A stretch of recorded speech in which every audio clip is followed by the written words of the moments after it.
आज मैं आप लोग को संयुक्त व्यंजन के बारे में स्पष्ट रूप से बता रही हूँ। ध्यान से देखेंगे।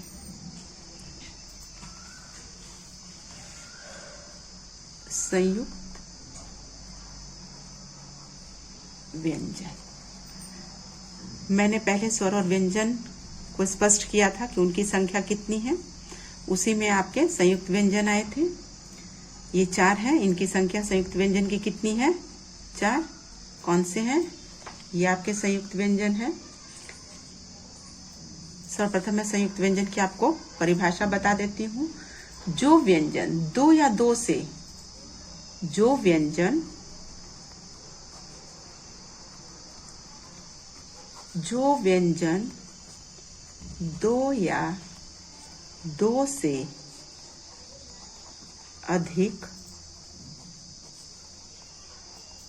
व्यंजनों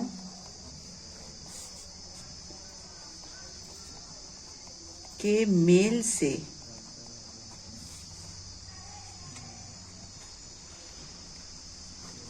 बनते हैं, वे संयुक्त व्यंजन कहलाते हैं।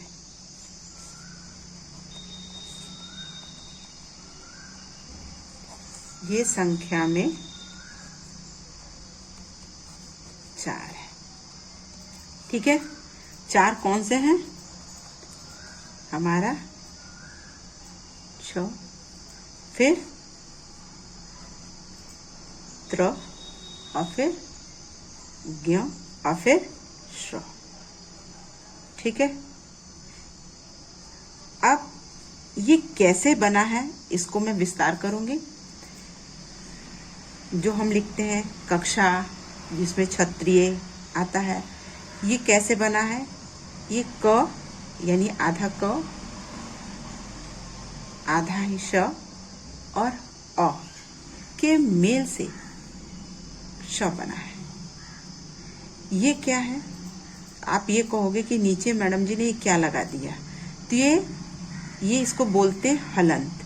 आधा क, आधा श और अ। क्योंकि पीछे मैंने आपको बताया था कि व्यंजन को बोलने में स्वर की सहायता लेनी पड़ती है, तो ये अ है, तो अंत में अ आता है इसकी ध्वनि में। तो ये हो गया आधा क, श धन अ मिलकर बना है क्ष। इसी तरह से त्र को भी हम देखेंगे। तो ये आधा त, र, आधा और अ, ये मिलकर बना है हमारा त्र। इसी तरह से ज्ञ, ये भी ज, आधा ज, धन ज्ञ, धन अ मिलकर बना है अज्ञ। फिर इसी तरह से श्र क्या है? आधा श, आधा र, धन अ, ये मिलकर बना है श्र। ये आप लोग जान गए। इसको हमने तोड़ा है। 2 व्यंजनों का मेल है इनमें, जो व्यंजन 2 या 2 से अधिक, तो ये आप लोग देख ही रहे हो, मिलकर बना है, इसलिए ये संयुक्त व्यंजन है। इसी से हमको आगे आप लोग ये देखोगे कि इनका प्रयोग कहाँ कहाँ होता है। ये ठीक है, देख रहे हैं ना। तो इनका प्रयोग कहाँ कहाँ होता है, तो यहाँ पर मैं उदाहरण दे रही हूँ। जैसे हम लोग रक्षक लिखते हैं, आया ना बीच में, रक्षक, भक्षक, क्षत्रिय, क्षय, शोक इत्यादि में इनका प्रयोग होता है। ऐसे हम लिखते हैं, देख रहे हैं। फिर त्र हम कहाँ लिखते हैं? त्र, पत्र लिखते हैं ना, तो त्र आता है पत्र, पत्रिका,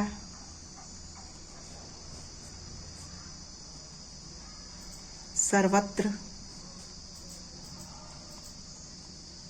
त्रिकोण, त्रिभुज इत्यादि। फिर ज्ञ है, इसको हम ज्ञान से ज्ञान, सर्वज्ञ, विज्ञान,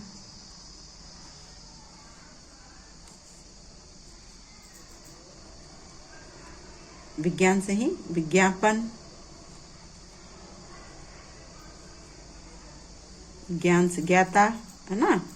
ये ज्ञान, सर्वज्ञ, विज्ञान, विज्ञापन, ज्ञाता इत्यादि हम लिखते हैं। अब श्र है, श्र का प्रयोग कहाँ कहाँ होता है? तो हम लोग श्रम करते हैं ना, मेहनत, ये श्रम हो गया। फिर श्रीमान लिखते हैं हम लोग, श्री का प्रयोग करते हैं श्र का, श्रीमती,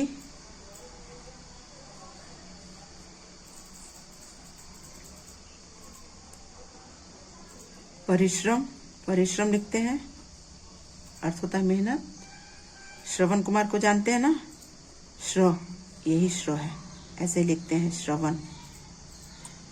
तो इस तरह से हम संयुक्त व्यंजन का विस्तार हम करेंगे और इनको हम जानेंगे। ठीक है। यदि किसी भी तरह की कोई दिक्कत परेशानी हो तो आप बताइएगा। पहले वाले में मैंने स्वर व्यंजन के बारे में विस्तार से बनाया था, जिसमें संयुक्त व्यंजन रह गया था। अब ये संयुक्त व्यंजन के बारे में मैंने ये विस्तार से ये बता दिया है, आप लोग ध्यान देंगे। धन्यवाद।